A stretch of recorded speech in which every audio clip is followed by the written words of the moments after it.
Hello बच्चों, आइए इस प्रश्न को पढ़ते हैं। एक पिंड को पृथ्वी के केंद्र से ऊपर उठाते हुए चंद्रमा तक ले जाते हैं। पिंड के भार में क्या परिवर्तन होंगे? आइए इस प्रश्न की मुख्य अवधारणा की चर्चा करें। मुख्य अवधारणा।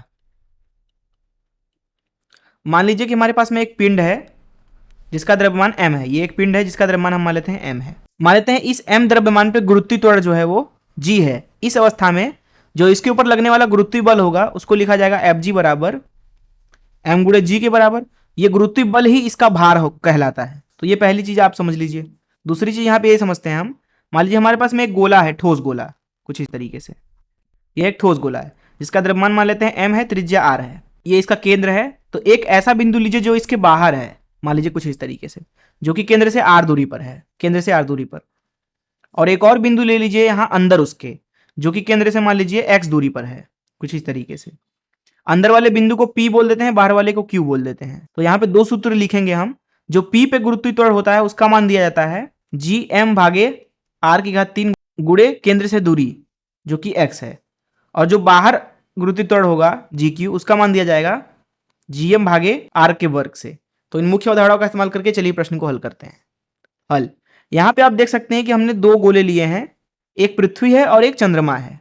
बड़ा वाला यहाँ पे ये नीला वाला पृथ्वी है और ये छोटा वाला चंद्रमा है। पृथ्वी का जो द्रव्यमान है हम मान लेते हैं कि m1 है और इसकी त्रिज्या r1 मान लेते हैं।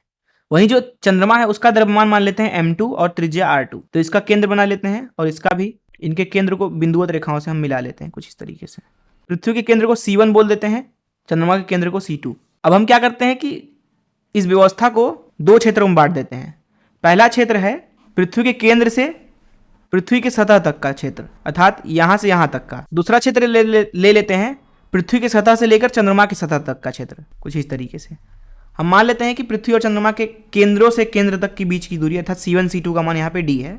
हम मान लेते हैं कि जो ये वाला क्षेत्र है यहाँ पे, अर्थात पृथ्वी और चंद्रमा के बीच में जो क्षेत्र है वहां पे एक बिंदु ले लेते हैं, मान लीजिए P, जिसका मान लेते हैं पृथ्वी से दूरी r1 है और चंद्रमा से दूरी r2 है। तो यहाँ इस P बिंदु पे अगर हम पृथ्वी के द्वारा गुरुत्वीय त्वरण लिखें जिसको हम g1 से दर्शा देते हैं, तो ये हो जाएगा gm1 भागे r1 का वर्ग।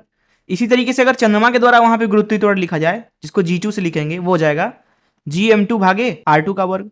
अब ध्यान से देखें चीज को, अगर ये बिंदु P जो है वो पृथ्वी की तरफ बढ़ता है तो r1 का मान कम होगा, जिसका मतलब है कि g1 बढ़ेगा। वहीं जब ये P बिंदु चंद्रमा की तरफ बढ़ता है तो r2 का मान कम होगा और g2 जो है वो बढ़ेगा, जिसका मतलब यह है कि पृथ्वी और चंद्रमा के बीच में एक ऐसी स्थिति होगी जहां पर g1 और g2 आपस में बराबर होंगे। अब क्योंकि जो m2 है अर्थात चंद्रमा का द्रव्यमान वो कम है पृथ्वी के द्रव्यमान से, इसलिए वह बिंदु चंद्रमा के करीब होगा। तो यहाँ पे हम वो बिंदु मान लेते हैं चंद्रमा के पास में, तो इन सभी को हटा देते हैं और बिंदु मान लेते हैं चंद्रमा के करीब, P बिंदु।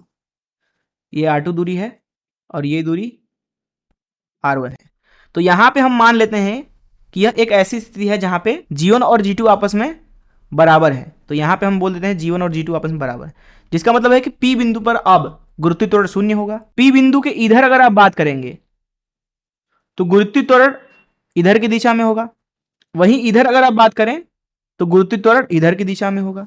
हम मान लेते हैं कि जो चंद्रमा है पृथ्वी से काफी दूरी पर है, इसलिए पृथ्वी के अंदर जो गुरुत्वीय त्वरण है चंद्रमा के द्वारा वो लगभग नगण्य है। इस अवस्था में यहाँ पृथ्वी के केंद्र से कुछ दूरी पर, मान लेते हैं x दूरी पर, एक और बिंदु है जिसको हम Q नाम दे देते हैं।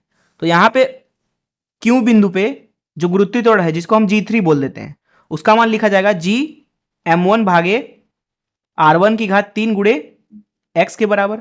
और जो गुरुत्वीय त्वरण होगा वो केंद्र की तरफ होगा, अर्थात यहाँ पे गुरुत्वीय त्वरण की दिशा अगर लिखी जाए तो कुछ इस तरीके से होगी। अब यहाँ पे हमारे पास में पृथ्वी और चंद्रमा के बीच में इस क्षेत्र को और दो हिस्सों में बांट देते हैं कुछ इस तरीके से। तो यहाँ स्थिति को बनाते हैं साफ साफ। ये है C1, ये है C2, केंद्र को मिला लेते हैं इनके।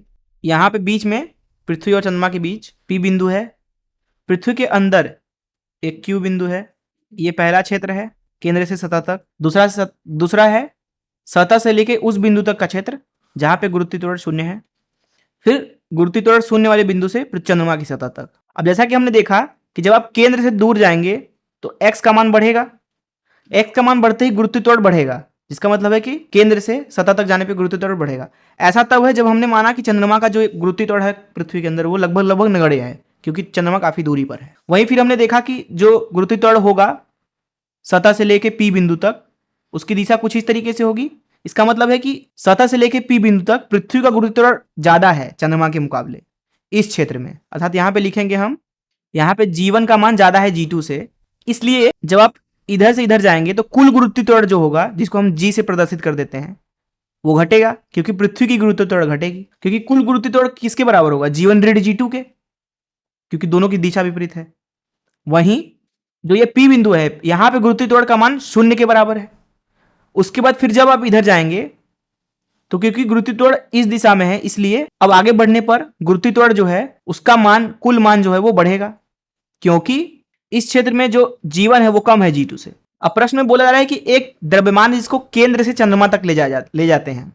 अब जो भार होता है किसी वस्तु का वो दिया जाता है mg से, अर्थात जिस तरीके से G परिवर्तित होगा उसी तरीके से उसका भार भी परिवर्तित होगा। अब क्योंकि जैसा कि हम यहाँ पे देख सकते हैं कि पृथ्वी के केंद्र से उसके सतह तक आने पर G बढ़ रहा है, जिसका मतलब है कि W जो होगा वस्तु का भार वो भी बढ़ेगा। फिर केंद्र से उस बिंदु तक जहां पर गुरुत्वीय त्वरण 0 है, वहां तक क्योंकि जो गुरुत्वीय त्वरण है वो लगातार घट रहा है, इसलिए वस्तु का भार भी घटेगा और P बिंदु पर उसका भार जो है वो 0 के बराबर हो जाएगा।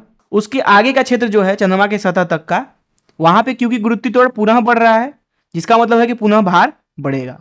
तो आप यहाँ पे परिवर्तन अगर ध्यान से देखें तो पहले भार बढ़ रहा है सतह तक, फिर सतह से पृथ्वी और चंद्रमा के बीच में एक विशेष बिंदु पे जहां पे गुरुत्वीय त्वरण 0 है, 0 है, वहां तक भार घट रहा है और फिर उस बिंदु पर भार 0 हो गया और फिर से भार बढ़ना शुरू हो गया चंद्रमा के सतह तक। यही हो जाएगा इस प्रश्न का उत्तर।